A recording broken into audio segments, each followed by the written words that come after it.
Sure. So the next session is something that has actually come up, I think, a couple of times so far today, indirectly, which is kind of whose responsibility is it to make sure we're seen on screen, metaphorically speaking, because of course there's more than screen, and seen and heard and welcome in the workplace. Who actually does drive that? So, panel, please come on the stage. I will move out of the way so that we save time. Please come up and get ready.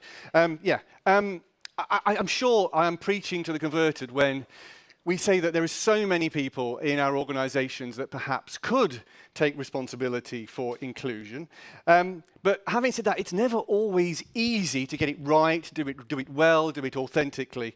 And there are so many challenges that, when we hear case histories that we face as advertising and marketing people along the way. Who does drive the inclusion agenda? Well, I'm thrilled to bring to the stage one of our commercial directors, Jerry Daykin, who will introduce himself in a moment. He has quite literally written the book on inclusive marketing. And I'm sure he will, yes. I'm sure if he hasn't got a QR code for his Amazon page, he will share it with you later. So, Jerry, please introduce your panel.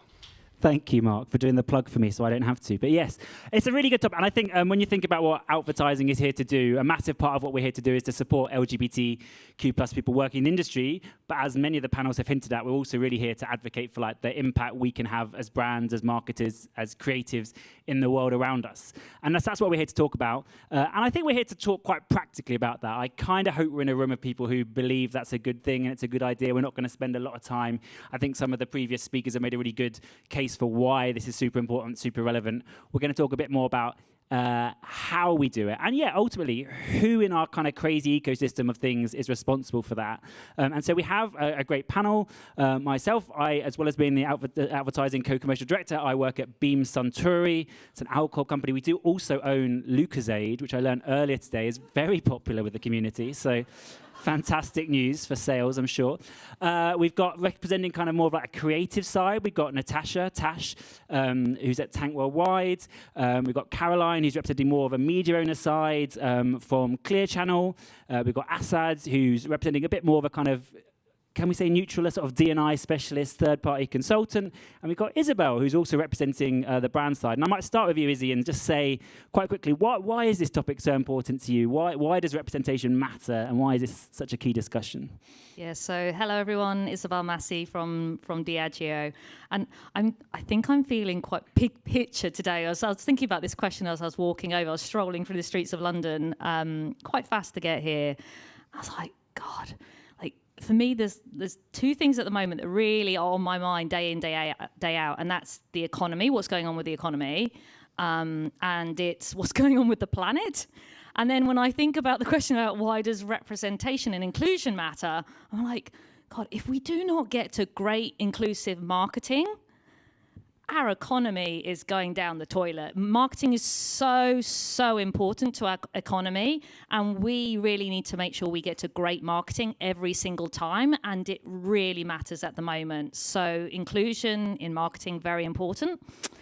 And quite a lot of weight on your shoulders there as you walk along the street. But it's good to stroll it off. It's like I was strolling off, and the planet. I was like, God, it's the diversity in our teams. It's the people that bring that into our meetings day in, day out that are going to make sure we're constantly driving that agenda. So I was like, yeah, this is big stuff. We've got to get it right. Love it. Asad, why is this topic so important to you? Well, I was just reflecting on what you were saying, Izzy. We were at a talk many years ago, and someone from Extinction Rebellion walked in and said, you can forget about D&I because the planet's effed. And I remember thinking, wow, that's quite a big statement. Like the planet's going to burn and then we're going to go with it. So that's the scene setting for today. I also remember you standing up and saying, I'm not sure I agree with you. Yeah, well, I don't. And I think because it's the people. So why representation really matters, and I think why I set the business up that I run is I remember being in Westfield probably 2015-16, and I just looked around and went, no one here, and I think I told you this story, Jerry, no one here looks like me, and I was born and brought up in this country, And I thought, if you can't see yourself in what you're looking around at, then you don't feel like you're meant to be there. And this is what people say time and time again: if you can't see, you can't be it. If you can't see the leadership team, etc., etc. So it matters because actually the country's in quite a murky place. We've now got a brown person who's the prime minister, and lots of people are saying, "Oh, that's great representation." Well, actually, for our community, possibly not. So it matters because it's complex. And I think you're asking almost the wrong question to a panel like this in a room like this, because we're all going to walk out and go, yeah, of course it is. But actually, I think people don't often know what things need to be representative of. And are things like that just quite skin deep? Good challenge. With the panel is asking the wrong question, but we'll get to it in the back. I'm sure we'll explore a lot of that during our session. So hello everyone. I'm Caroline Forbes from Clear Channel. And why does it matter to me? Why does D&I kind of matter to me? And much like the panel, I think this is a question that we've had to consider over the last, last 3-4 years. And I think it matters because when people feel like they matter, they show up differently. And I think when people show up differently, they bring their best selves to work. Their work kind of translates into something that is more meaningful and more authentic. And I think it's that diversity of thought that's really important. And actually, when you have that diversity in thought, to Isabel's point, actually, it creates an environment in which is more representative of the society that we live in. And I think as, people that work in marketing and advertising, we have a duty to actually represent the people and our society that we live in. So, that's why it's important to me. And Tash, last but by no means least, why does this matter so much to you? I mean, I'm going to echo what everybody else on the panel has said, and I will also add a kind of more personal note in that, my kind of reason to be in the world and in my job and in my career is I believe that everybody has the right to sparkle and to really show up and be themselves. And I think in advertising, as Caroline was saying, we all have a responsibility to further that and to make sure that everybody has a voice and everybody is listened to. And so in order to do that, we need to have representation that's inclusive of the people that we are speaking to and listening to as well. So it's kind of selfish reasons, but also reasons for the world. Love it. So I personally work in media, which means whilst we dabble in trying to be creative, we spend more of our time thinking about like frameworks and numbers and stuff. So to help drive this conversation, I thought, what better than a framework that we can use to structure our conversation, and to Asad's point, to make sure we walk away with here not just nodding and saying, hey, that was a good idea, but really practically thinking about what we could do differently. And rather than inventing one, we borrowed one from the World Federation of Advertisers, a framework that a number of people in this room, Izzy and others, have helped shape over the last couple of years. We really took the fact that if you want to get to inclusive work, and if you want inclusive work to be part of your main marketing, not like, hey, I do an inclusive campaign over there occasionally to talk to different communities, but you want all your marketing to be more inclusive, you've really got to think about the whole marketing process. Every step of that process, there are opportunities to positively think about, to bring in different perspectives, to bring in inclusion, or unfortunately, more often than not, to accidentally, or maybe deliberately, but benefit of the doubt, accidentally forget people, lose people, run out of time, not have the opportunity, go straight to averages. And so we're going to talk a little bit through, and because a committee made this, there are 12 stages, which is slightly over-engineered. So we're going to simplify it down into just 4 and talk with these guys a little bit about what we can do at each stage and also whose responsibility it is. But Isabel, surely it's just the brand's responsibility. Surely you guys, you're setting the briefs. You're at the very start of this process when it comes to the briefs, the insights, everything. It comes from you guys. What is your role, and how do we start this journey in the right place? Yeah, and clearly it's not just our responsibility. Good dramatic effect there, Jerry. But it does start with the client and the briefing. And so the first thing I'd say before I talk a little bit about how we approach that is that if you work with clients who you feel don't take responsibility in this space, this is where people like me and Jerry can step in, and the World Federation of Advertisers. We're here to make sure that we're having client-to-client conversations and really pushing this agenda. And I mean that seriously. Like, drop us a note on LinkedIn. if you feel like there's someone who we need to bring into that fold, we want to drive this for the industry. In terms of from a Diageo perspective, I think the briefing is so important, and we've done a load of work on it. And specifically within the briefing, I think it's the insight that plays the biggest role, really trying to work out what it is that we can crack.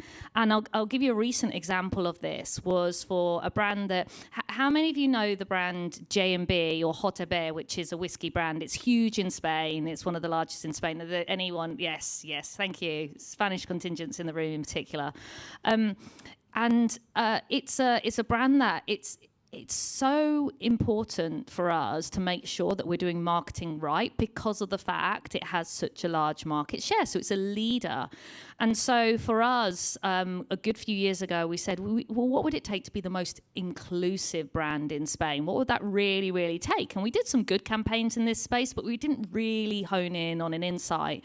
And then through collaboration with agencies in particular, we came across one that just felt so universal and interesting, which was that across Europe, only 13% of people within the LGBTQ plus community lived in rural areas because of the fact it didn't feel like a safe place where people could truly be themselves. And I'm seeing lots of nods in the room, and it's a really, really sad truth that I think resonates with a lot of people.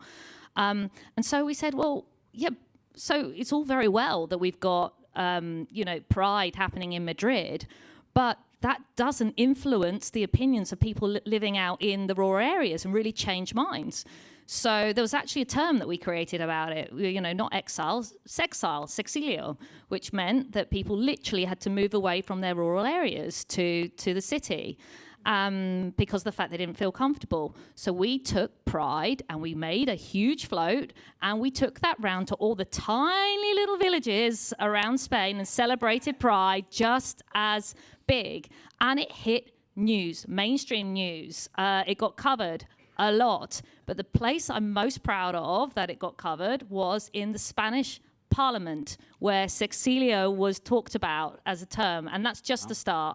But I think that gives you an example of how the briefing and the insight is so important, because we would never have done that before, never. And so I really encourage people to focus on that and getting to something powerful.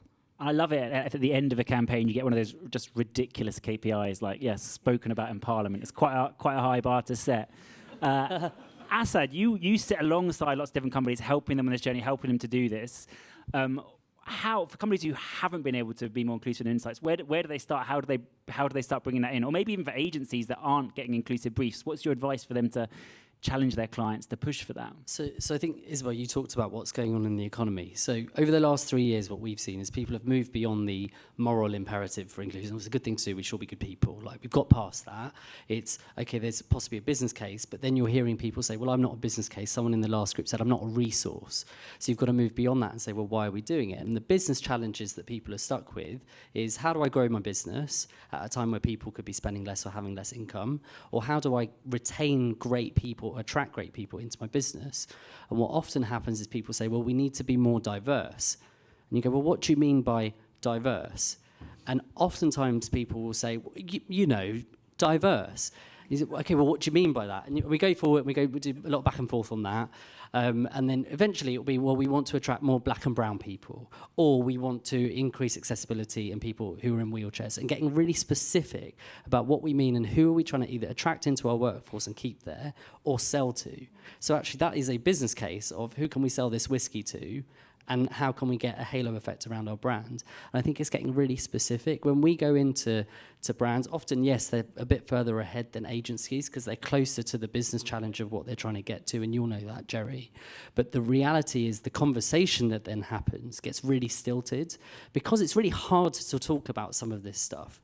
So people find it really difficult to talk about racism. Fact. It's not easy to go into your workplace and say, should we just start to talk about systemic racism that's existed for hundreds of years because we actually want to do a better Facebook advert? Like, no, you've got to break down some of that and go, what do we mean? So that's a lot of what our business does, because we've got a framework called Inside Out Inclusion, and really looking at how do you move the cultural confidence levels below. So if you're saying, well, we want to be more diverse, we're saying, actually, we want to be selling more to gay men in rural Spain.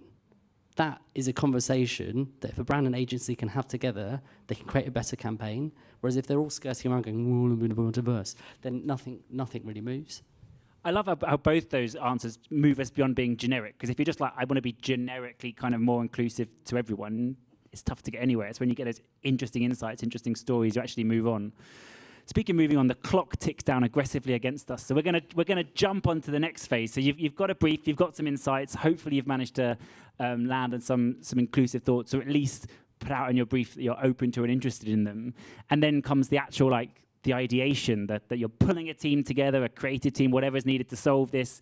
They're coming up with creative development. They're coming up with ideas. They maybe even testing it. And then, so Tash, maybe I could jump to you. Surely it's all on the creative team's shoulders. You guys are coming up with the ideas. You guys are throwing the stuff in front of the client. If you're not putting inclusion in front of them, they're not going to buy it. How do you make sure inclusion is in that process? And I guess maybe if the client isn't asking for it or isn't as enthusiastic about it, how do you start moving them towards wanting it? It's quite a big question. There's a lot in there. There's a lot in there. So for me, it always comes down to making sure that the creators of the ideas come from different lived experiences as well, because the more different that you can get the people in the room making decisions, the more that there's going to be a diversity of thought about, the different audiences, how we speak to different audiences. And so, we come up with different ideas, different ways, different perspectives of how to, sell to this particular audience, or speak to people in this particular channel. And it's really interesting because for me, in my story, I haven't always been in advertising. I had kind of a couple of different careers before that, and I started out working in kind of science editing, let's call it, and we worked next to shared an office with Grey, and so kind of years and years later I've kind of come full circle, and I've always been involved with diversity kind of organizations and championing diversity of thought and everything. And it's really great now that I'm in a place, I'm at Tank, which is part of Grey, which is a fantastic place because all of our kind of leadership, well, most of our leadership, as to say, are either or all of queer, black and brown people of colour, different kinds of people, and to feel that kind of safety to not just to fail, but to the safety to actually speak out, and how you see how within the team that is just kind of amplified. So I think that the way to take a client on a journey towards that is to show the people, not just show the people, but show the thinking of the people, and to really get them to buy into the ideas and the passion that each of the people that are creating those ideas have about whatever the idea is. So it's kind of a separate thing to diversity. It's more about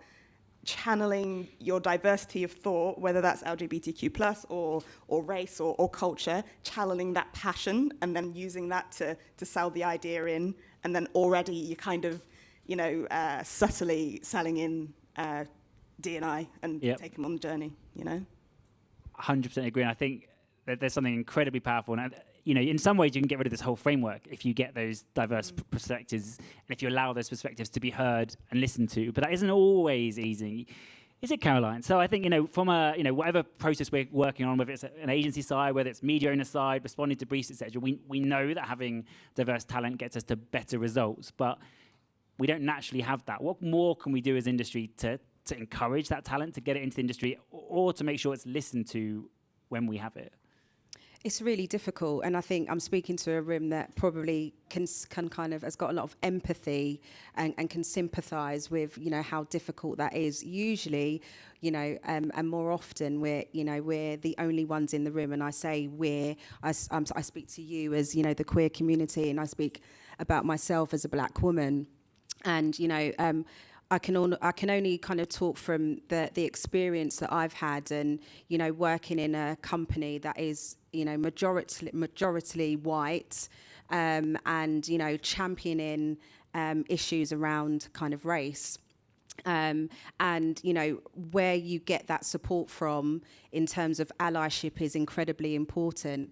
And I think in one of the last panels, there was a lot spoken about in terms of making sure that you've got senior sponsors, making sure that you've got senior people within the organisation that kind of support what you're doing. And I think that's incredibly important, because, if you're not supported, your views won't be heard at board meetings. You won't have someone that advocates for you. You won't have somebody that kind of champions you when you have to be really brave to step out and do these things on your own, right? So when you do, having that support from kind of internal structures is really important. I think, the role that I've played at Clear Channel is, making sure that this becomes a lot more mainstream than it was. Lucy, who I've worked with for a very long time, we championed ERGs, which are now lovingly known as crews at Clear Channel. And, it's grown really organically at Clear Channel.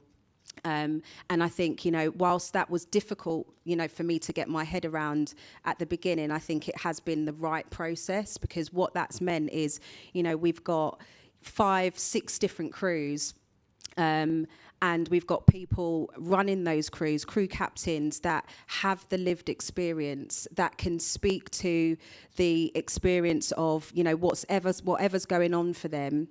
And I think it's important. And so if you've got, people with the lived experience in your organisation that can come together in a safe space, that can drive change, I think that's important. With the support of leadership, and HR, is fundamentally important to really drive strategic change, cultural change. Trying to do these things on your own is incredibly difficult. Can I add something to that, Jerry? Because one of the things we're seeing around E, D, and I, so within E, so equity and equality, organisations aren't quite sure where they're at on that. Some organisations are sitting with equality and saying we're going to treat everybody equally. Some organisations are moving on to equity, which is a lot more about campaigning and social justice. I think people are doing really well on diversity because you can measure it. It's really easy to look at something and go, okay, well, we can see things. It's hard to get some of the data internally. But this bit about inclusion and actually how do people feel within organisations is really hard to measure. It's actually a model that we're developing at the moment to help our clients to look at how do you measure inclusion within a group. Because you could run an experiment on this group or any of the panels here and say, what was the share of voice within the group? Who said what, where, and how, and why? And that plays out in creative reviews. That plays out in client agency meetings. That plays out in the networking that happens, and that's the bit where people are going, how do we measure that and change that? And it's exactly what you're saying, Caroline. It's linked to societal outcomes. So I think sometimes we assume, well, we enter a room like this and it's all going to be vastly different to what goes on outside. It's not. The same power dynamics will play out. So we have to think about how to change that. And that's why the structure is really good to look at. And I think that is really important in terms of internal dynamics. One of the things that came out in the Advertising Association's All-In survey, which the WFA's scaled globally, was that although representation of quite a lot of minority groups is improving, for instance, black representation in the UK industry is improving, those people are much more likely to be thinking about leaving the industry, much more likely to be thinking that it's not a place for them. So it's not just about getting people through the door, it's about making them feel welcome. I do, just to share an anecdote, I remember a decade ago, and I know I'm not that, was I in the industry 10 years ago? Yeah. But I remember wow. More laughs than you were hoping for. But I remember a client saying to me, well, of course we wouldn't show two men in an advert because they don't shop here. Ooh. And I just remember going, what? And it was earlier on in my career, and that's about power. Can you speak back to a client in a way that could lose you an account? I think we've got, in 10 years, I don't think I would hear that today. So we should praise how far we've come to be campaigning like that. But there is definite progress. Yeah. Just like we're progressing to the next stage. But I'd love to say a shout out back to Clear Channel as well, because I think during lockdown, some of you may remember those years, and we had to do advertising live or advertising awards virtually. And shout out to Meta as well, who helped us through all that and have done a fantastic job of helping us today. But Clear Channel also, you kind of put your money where your mouth is and you use your media space to not just advertising, but I think POC and a whole group of other people as well. It was amazing, seeing some of the creative that people created under lockdown to promote inclusion just out there on the actual streets. So thank you. Yeah. Oh, thanks for that, Jerry. You don't want me to talk about that, do you? No. But over coffee. We're going to move on to production. It's descending into chaos, and we haven't even got the Diageo bar open yet. Thank you to Diageo for supporting us through it all. Production, we're actually making the stuff, right? And I think some people jump to production as the solution. Some people jump to like casting and putting a few different people in front of the camera as the solution. Obviously, we're talking about inclusive marketing being much, much bigger than that, starting with insights, starting with like why we're doing some of this stuff.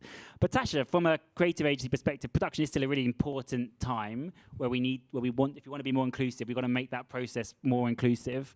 What's your advice? How do we go about doing that?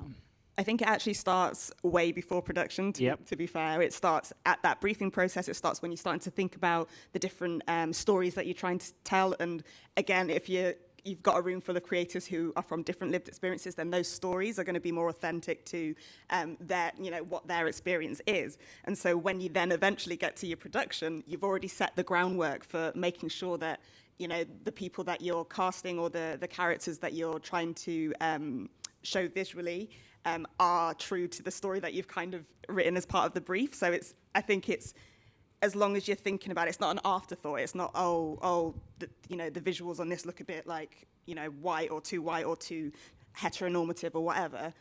If you've thought about it from the beginning, if you've kind of had conversations with the client all along the way, it's not really a question, in my experience anyway, that needs to even be asked. It's that those characters are there, that the groundwork to get there. Yeah. Having said that as well, though, I think myself and my creative partner, who is a black man, because there's the two of us there kind of making the decisions, that we've got, the seat at the table or whatever, we are very conscious of the different kinds of people that we cast for when we're filming things. We want to make sure that there's representation behind the camera. So the whole production crew, really, there needs to be, it needs to be true to any of the stories that we're trying to tell. So I guess advice is start as early as possible. Don't wait till production to kind of get that D&I involved. And I think there are small things on production. Actually, I think the WFA guide that we're stealing with pride today has like some real practical things around, hair and makeup. Like, do you have people who are used to doing hair and makeup for people with different hair, different skin? Do you have like toilet facilities? Do you have prayer rooms or quiet spaces or things like that? There can be small things you need to think about. Cameras are hella racist. They are. Cameras, they can be. There's a fantastic case study Google did with trying to make their cameras less racist and like actually trying to make them photograph different colour skin better, but we haven't got time for that. So, Asad, we come into this fantastic time where the work is almost finished. We're kind of, maybe we're in post-production, we're in localization if you're a global brand, we're trying to get markets to take this creative, and then occasionally clients say no, clients get nervous, clients get worried, they don't shop here, or it's not right for my market, or it's, how do we push past that kind of last caution? Well, I think it's kind of what you said, Tasha. If it's not embedded from the beginning, then that's more likely to happen. Sometimes what we see happen is people are swapping out what we call nose arc diversity. So they get to the point of production or casting. They're like, we could just swap this group for this group and it'll be okay. And then you lose the insight to it. What we've also seen happen is sometimes there's a bit of a hunch that can appear. So we've been brought in by a drinks brand, for example, to look at an ad where someone has said, actually, we think this could be quite offensive and we're not quite sure how and why. And then we've tested it and found that there was something in there. So sometimes that hunch does need to be followed up on. And that could be just because the length of time it's taken to do the production has meant the global news agenda's moved on. Or it could be that actually there might have been moments throughout the process where it wasn't equitable and someone might have been saying, hang on a minute, have you thought about this or thought about that? And it's only until you see the final product you go, oh no, we've got to pull that. And we've done that a number of different times with brands because we're external as well. We don't have skin in the game in having developed it, where brands have gone, we spent hundreds of thousands of pounds on something and we're not going to run it because it's not the right thing to do. So sometimes you have to listen to it, but actually what you've got to do to get it right is what Tash said, is get right back to the insight and not just treat it as an isolated moment in time. Yeah, I think it's a good nudge because depending on your process, there are different processes, like before you create the stuff, after you create the stuff, where you're thinking about testing, thinking about does this work, and making sure that there are different voices in the room to review that, but also that they're able to speak up. Because it's no use showing that in a room where like there's some super senior person and the people who have a perspective feel they can't talk. And oftentimes the super senior person actually hasn't had the time to get their head around something. So where we consulted on the Tesco Ramadan campaign earlier this year, and the client actually wanted to say, I need to understand Ramadan in all of its context so I can make an informed decision. So it's actually going in and informing the client around, well, why does this matter to see, for example, a same-sex couple? And oftentimes what I see, and it could be contentious, is often in advertising, people are replacing heteronormative scenes with same-sex couples. And there's a question of, well, is that really how people want to be seen? Or are we just replacing one thing with another? It's a good challenge. And one we don't have time to unpack. So I don't think I was made to do this. But anyway, we're finally going live. We've got the work. We're ready to go. We're getting to the media part, which is the exciting part. Let's not forget. Can we just go back to Asad? I was enjoying that. No, Izzy, we're going to come to you, Izzy, because although I joked about media liking frameworks and things at the start, which we do, we also can be creative and do really interesting things. Actually, Diageo has been one of the advertisers that's been very outspoken about the power of our media to fund really good stuff, to support different voices, whether that's in the LGBT community or more broader. That, you know, we don't always think of media as being about diversity and inclusion, but you guys have proven it can be. Can you talk us a bit about that? Yeah, it came from the concept that we had a lot of control around who we put in our adverts, who made the adverts, so the teams around that.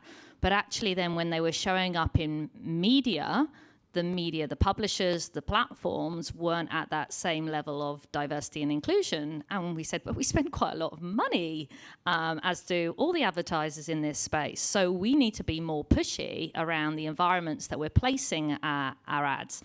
And that's where it started. And it grew and it grew and it grew in Diageo to the extent that myself, Hannah Mirza, who's sat there, we're having conversations with our teams about this being non-financial targets that we have for Diageo, and so we're really publicly talking about this. And I sat on a call recently that was for all marketers across the globe and said to them, well, it's really great that we're on this huge mission where we're changing the media landscape and the diversity that we see in it, but just so you know that there isn't enough media inventory out there at the moment that has diversity in it to hit our targets by 2030. And the phone kind of went dead. It's like, let me just repeat that. There is not enough media inventory out there for us to hit our targets. And so we have to create the opportunities. We have to have really hard conversations. We have to get other advertisers along with us. So an example of that some of you might have heard me talk about before, but it's one that I just think really sums it up, is that in Germany, in the TV landscape, we created we helped co-fund a show that's called Princess Charming that was about getting lesbian couples. It's the equivalent of the Bachelor or Bachelorette, but for lesbian couples. And it wouldn't have been produced if it didn't have advertiser funding. And so we helped fund it. We had Bailey's in it. And it became a huge success, an award-winning success. And then it went on to mainstream German TV as a result. So sometimes it's just being there at the right moment, putting the investment in to allow these things to grow. But we've got to do that hundreds of times to get to where we want to get to. So it's definitely a really, really important thing, because advertising itself isn't enough. We've got to fix the media landscape too. And we need lots of other brands doing the same to bring it along. Awesome. Caroline, I think I'm going to throw to you for maybe our final words, partly because I didn't let you speak earlier, and I'm very sorry about that. But I stole some of your thunder by talking about some of the awesome things you've done. But the media owners are my favourite part of the whole ecosystem. What are you guys? What is the opportunity for media owners to push, to agitate, to challenge the industry, and to start creating more opportunities, like Isabel talks about? Lots, actually. I think, thinking for brands that are thinking about the channels in which they can reach more diverse audiences and kind of reach their kind of different communities, I think lends itself to thinking about, channels that you might not naturally think are that inclusive. And when we think about out of home, so we've been doing a lot of work in this space in terms of our medium, and the vehicle that it creates to reach inclusive audiences exclusively is brilliant, because we are a public medium. So a lot of the work that we're doing at the moment is talking to agencies and brands about kind of the use of their medium to reach everyone. And you can do that in a really targeted way, but you can also do that as a kind of a one-to-many a medium, and it works, right? Because you're not excluding anybody, and working alongside other media channels, I think really supports kind of that omni-channel approach in terms of how brands are thinking about reaching different audiences. So, you know, for us, out of home should sit on lots of media plans. Of course, I would say that, but I think, you know, if you're talking about reaching, you know, lots of different types of people in the heart of their communities, where it's unintrusive, out of home does a really good job at doing that. And we're working alongside other media channels with the media agencies to help them navigate where we fit as part of the puzzle to do that effectively. Brilliant. Well, thank you, guys. We started with a bit of a question, which was who drives inclusion? I think, spoiler alert, we possibly landed on the answer that we all have a responsibility and we can all do something. If we had more time, I was actually going to get them all to challenge each other, different parts of the ecosystem, what more we could do. But we've got cocktails in a bit, so maybe we can have a Royal Rumble at the end of the day. But yeah, thank you very much to the panelists. Thank you very much. I don't think we have time for questions, so speak out there.